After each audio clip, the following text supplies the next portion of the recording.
আসসালামু আলাইকুম। রেশমা রান্নাবান্নার ভিলেজ ফুড আর একটি নতুন রেসিপি নিয়ে আপনাদের সামনে চলে এলাম। আজকে আমি বানাবো ভাপা সন্দেশ। দেখুন, সন্দেশ বানানোর জন্য এখানে আমি ছানাটাকে বানিয়ে পানি ঝরিয়ে নিয়েছি। দেখুন, এটা আমি 20 মিনিটের মতো একদম পানিটাকে নিগুড়ে একটু ঝুলিয়ে রেখেছিলাম। যতটুকু পানি ছানার মধ্যে ছিল সেটাও ঝরে গেছে। এখানে নিয়েছি গুঁড়ো দুধ নিয়েছি, এটা হচ্ছে এলাচের গুঁড়ো, এটা হচ্ছে গুঁড়ো চিনি। আর এই পাত্রটার মধ্যে সেট করব। এখানে আমি ঘি দিয়ে এই পেপারটাকে সাইজ করে কেটে নিয়েছি। এই মিক্সিং বোল নিয়েছি একটা, এর মধ্যে আমি ছানাটা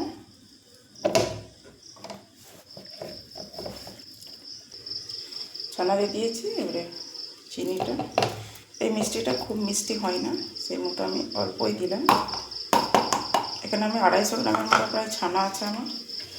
এটা 2 প্যাকেটের মতো আমি গুঁড়ো দুধ দিয়ে দিচ্ছি। 10 টাকাওয়ালা 2 প্যাকেট আমি দুধ নিয়েছি। এলাচের বীজটাকে গুঁড়িয়ে নিয়েছিলাম, আর একটু লিকুইড দুধ দিয়ে দিচ্ছি মধ্যে।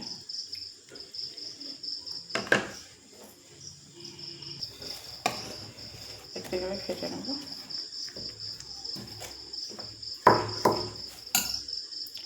দেখুন, এটা ঘুরিয়ে নিয়েছি, এর মধ্যে ঢেলে দেবো।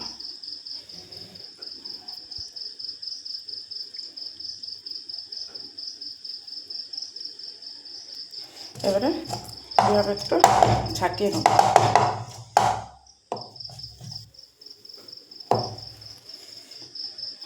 দেখুন, পানিটা আমি গরম করতে বসিয়ে দিয়েছিলাম, একটা স্ট্যান্ডও বসিয়ে দিয়েছি। দেখুন, এবারে এর মধ্যে আমি এভাবে এটা বসিয়ে দেবো, বসিয়ে দেবো, ঢাকা দিয়ে দেবো। দেখুন,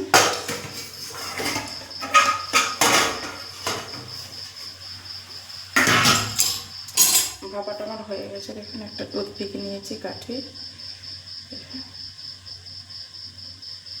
দেখুন,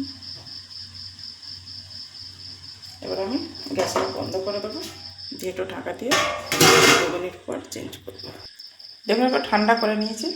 এবারে এই প্লেটটা নিয়ে নিয়েছি, এই প্লেটটা এবারে এইভাবে উল্টে নেবো আমি। এখন উল্টে নিয়েছি, সুন্দর উল্টানো হয়ে গেছে। এবার আমি উপর থেকে পেপারটা তুলে নিচ্ছি।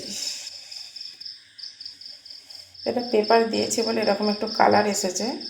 আপনারা বাটার পেপার ব্যবহার করলে এই কালারটা আসবে না। দেখুন, হালকা একটু কালার এসে গেছে পেপারের। কত সুন্দর হয়েছে দেখুন। এবার এটা আমি পিস পিস করে কাটবো।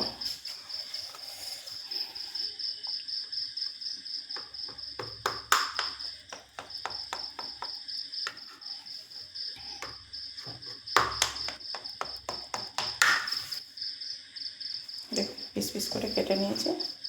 এবার এটা কিছুক্ষণের জন্য ফ্রিজে রাখলে সেট হবে। তো একটা আমি তুলে দেখিয়ে দিচ্ছি।